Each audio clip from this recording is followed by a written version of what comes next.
I wanted to see Iron Lung. Yeah. Well, speaking of Iron Lung, I mean, there's a bunch of stuff. I kind of want to check out the trailer and then like a video on it. And I want to talk about it a bit because Iron Lung is basically proving to Hollywood that it is not necessary.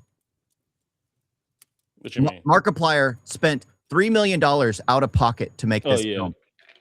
And it's going on $30 million right now too. Yep. And it's still like topping the charts. And it was low budget, everything. Like, yeah. So whew, here we go. This is the trailer. Let's check it out. Let's check it out. I actually haven't seen the trailer. The trailer. I had 2 other movies I wanted to talk about, but okay. Oh, yeah. Oh, let's just get through this since we talked about Iron Lung. And then we can get back to the movies. Mm-hmm.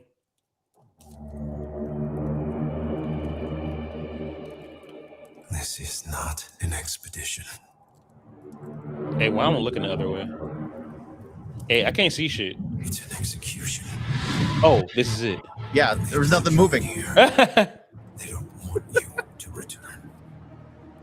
And even if you do, and even if they keep their promises, what freedom waits for you? A few dying ships in a sea of dead stars. If there is still hope, it lies beyond the veil. Is this the teaser? In this void. This is the trailer. It's as illusionary as the starlight. I will choose to breathe my last here, at the bottom of an ocean. Unseen. Unheard. Uncontrolled. Bro, this is a teaser. Execution. This is the trailer.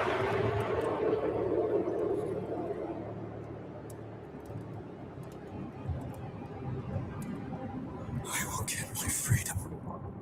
Yeah, bro. This is a teaser. It says official trailer. It's a teaser. A teaser. Bro, you know how I know this is a teaser? Because I literally watched the actual trailer where they're showing shit besides just him standing up in blood. Yeah, that's the official trailer. It's a teaser. It's a teaser. I watched the actual trailer. Look up the actual trailer. But that is the official trailer. That's a teaser, bro. You can call it a trailer. That's a teaser. Why? Because I don't know what is going on. They're giving you a glimpse. That's a teaser, bro. Yeah, that's a trailer. That's a trailer. If it's a teaser, it would say teaser or like teaser trailer. Which I've seen so many. I've seen so many teasers as called trailers, bro. Remember, I watch that shit. I watch them shits all the time, bro. It's called trailer, man. All right, bro. Yeah. Well, it's a trailer. But yeah, this is the thing. It's just like people have been talking about it and raving about it, surprisingly, because like critic scores is low, right? You saw the critic scores for Iron Lung? No. Yeah. The critic scores are like 50 something. See, that's a damn trailer. That's a trailer. It's the actual trailer where you're seeing everything that's going on. You get an actual story. You get no story with that. No, you get just him talking about it. Yeah, it's a teaser. If you say so. When did that come out anyway? When did that? It was 1 month ago. That's a teaser. But continue. Yeah. And there's another one that came out 2 months ago, which is called the final trailer. What the heck? I think it's just a re-upload. Yeah, re-uploads. All right. But yeah, like the whole thing, people are talking about how they actually enjoy it, but like the critic scores are low, and that's why nobody trusts critics anymore. Also, one more thing. Yeah, that official trailer came out 2 years ago. Okay, so it was some person re-uploaded it. Yeah, teaser. Yeah. Trailer. Teaser. He should have called it a teaser. It's called a trailer. But yeah. Hold on. LOL. This is just a teaser or character glimpse. No, it's not a trailer. Whoever uploaded it is dumb. Trailer contains clips of the movie, which contains more than 5 scenes. Boom. Thank you, teaser. AJ, the dog mail 1606. Happy Black History Month. You my nigga for the day. Follow your boy Maurice. Yeah, when are you gonna start doing wrestling videos? I got one I'm editing tomorrow. Nice. Gotta get those out. But like that's the thing. It's just like everyone's been raving about it, and I was planning on seeing it, but I've been dealing with like the visa paperwork. That's kind of been stressing me out because I still have to finish all that. So last week I had to mail it. This week I'm waiting for the pay to go in, but sorry, AJ. You my dog. You my dog. It's a compliment, man. It's a compliment. Right? That's a compliment. But yeah, it's just like everyone's been critics. No one's been respecting critics for the longest time because they've been downvoting movies that people actually do enjoy. Yeah. And it's like always, and then they'll upvote movies that people absolutely do despise. Like Arrival. Yeah. But that you got to admit, there were a ton of people who like film and are actually critically acclaimed who for some reason enjoyed that film. I will never understand it, but a lot of people did enjoy that film. I don't know why. I like the Annihilation better. I don't want to sit through another language class. I'm done. But Iron Lung, no, a coworker actually told me that it was good. Yeah. There's the thing though. I wanted to see it, but I've heard mixed reviews. I heard that it's boring and all that because it's really just like a Markiplier in there the entire time. Yeah. Which I want to see it because Markiplier. Yeah. Here's a quick video. Well, I've got to admit, this one came out of nowhere. I can't really explain how, but for some reason, I knew next to nothing about this movie or the guy who made it or the lore behind it until like... Okay, that's a lie. There's no way anyone who's on YouTube for a career knows nothing about Markiplier. Hey, shut up, Mr. Oh, I don't know who Mr. Beast is. Hey, shut your ass up. I've never seen one of your videos, but I know who he is now. I'm sorry, Mr. Beast is way more popular than Markiplier. But Markiplier is known for like being like someone who's been there since the founding of YouTube. Mr. Beast came out of nowhere and just corporized YouTube, basically. Hey, you see Mr. Beast in the grocery store out of nowhere. It's like, okay, here's a circle. You have 5 minutes to put however much stuff can fit in the circle. Motherfucker come out with like 150 PS5s. Yeah, take them all. But yeah, it's just like it's hard to believe that someone doesn't know who Markiplier is. Yeah. But then again, I've never seen a Mr. Beast video in my life, and I've got to stick to that. A couple of days ago, when suddenly everyone was talking about Iron Lung. I mean, can you really blame me though? A YouTuber making a low-budget independent horror movie? Haven't we just done that? Well, yeah, but the difference here is that Iron Lung is actually good, taking a wildly outlandish sci-fi concept and wrapping it up into a tense, claustrophobic story of human perseverance and cosmic Lovecraftian horror, driven by a compelling script that keeps you guessing about where it's all leading, and a surprisingly strong performance from its lead actor. In short, this is exactly what independent filmmaking should be about. Yeah, it's definitely not perfect, and if I'm honest, it feels more like a short film concept stretched out into a 2-hour runtime, but I'll get into that later. For now, let us discuss the plot, shall we? So, backstory for Iron Lung is a bit thin on the ground, but as far as I can tell, the film's set at some indeterminate point in the future where humanity's begun to colonize the galaxy until an event known as the Quiet Rapture caused all the stars and planets to disappear. How? Don't know, just go with it. The only survivors now are scattered across the void on ships and space stations, including our main man, Simon, a convicted prisoner who was involved in the destruction of an outpost called Filament Station. What exactly happened? Don't know. The mission is to pilot a submersible. It's so funny because it's like, I like how he's telling us a bit about the story, but I have no clue what's going on. Because in the end, I don't think we need to know much about the character's origin story. Yeah. We just need to know he's a prisoner and apparently he's launched out. I think that's enough for like creating a story. Go into an ocean of blood on a moon and gather samples from the seabed, where his commanders seem to think they'll find information that could save the human race. Wait, why is there an entire ocean of blood? Why do they think there's stuff down there that's going to save humanity? Why use a convicted felon with zero training for such an important mission? Don't know, just go with it. Anyway, so down he goes into the deep ocean.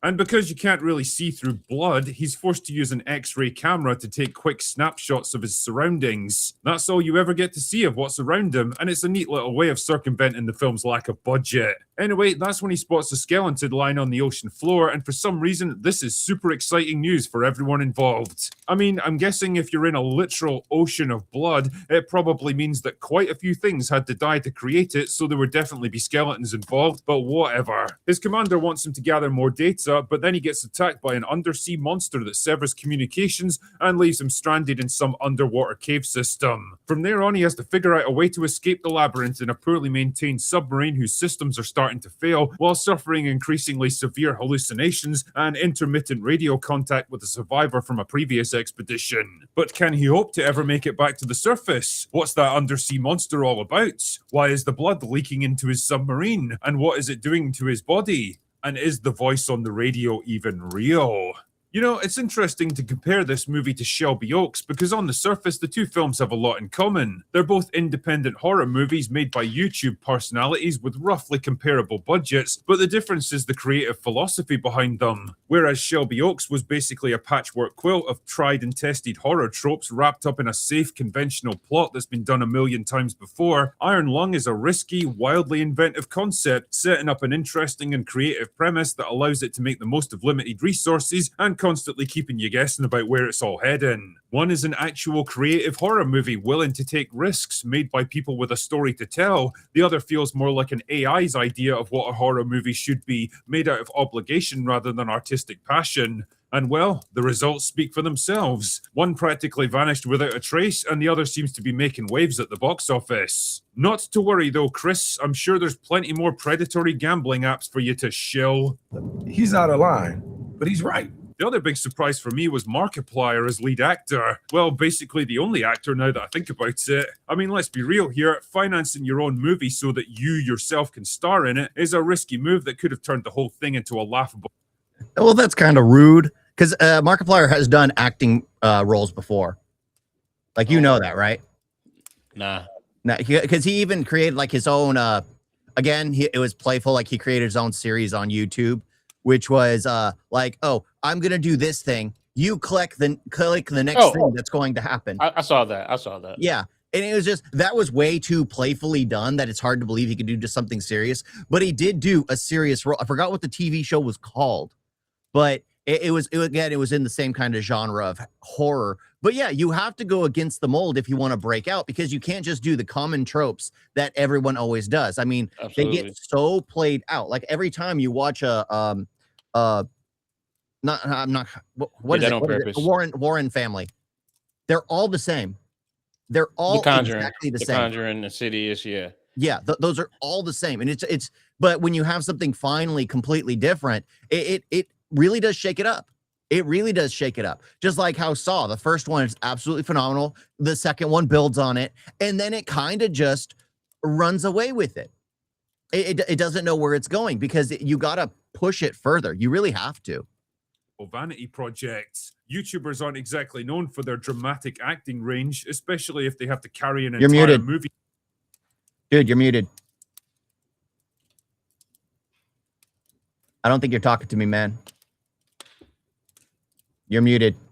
I know, I'm fucking with you. Oh, okay. Okay. Just like, what the heck? By themselves. But credit to the guy, he pulls off a surprisingly strong, compelling performance as a desperate man pushed to his mental and physical limits with the vague promise of freedom at the ends. It's all good stuff, and you can't help but root for the guy. I said before that Iron Lung's only real weakness is the sluggish pace, mainly caused by the lack of real plot events and other characters to bounce off. The film's 2 hours long, and although it definitely gets its momentum back for the finale, this second act is pretty slow and tedious. I'm not gonna lie, I was starting to lose focus on what the protagonist was actually doing and getting a little bored of being trapped in one location for the entire film. I get that it's supposed to play into the film's atmosphere of claustrophobia and paranoia, and it's obviously a direct copy of the video game that it's based on, but there's an obvious distinction between tension and boredom when it's stretched too far, and Iron Lung definitely crosses the line at times. I can't shake the feeling that this setup would have made for an awesome 30-minute short film rather than a drawn-out 2-hour feature, but what the fuck, nobody's going to a movie theater to see a 30-minute film. Overall though, I think Iron Lung is a movie that's way better than it has any right to be. It's well shot, well acted, and although it doesn't pretend to answer all the questions it poses, I'm perfectly okay with that. Cosmic horror is a genre that's been chronically underrepresented in cinema, so it's nice to see a film tackling it in a unique, inventive way like this. It might not be perfect, but I never needed it to be. I just needed it to be good.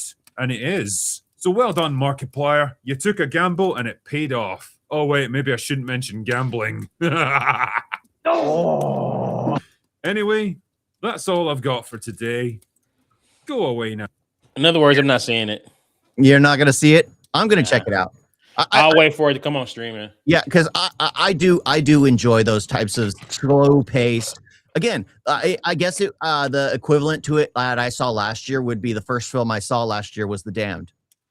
It was incredibly slow, but the whole thing I actually did enjoy it because it pays off at the end. If there's enough of a payoff at the end, you don't mind the slow build up at the beginning. Just like Nobody, that's a really slow picking up film, but at the very end, you get a massive payoff, which kind of gets you to see this is why we got the very end of Nobody. Yeah, bro, it was action all throughout.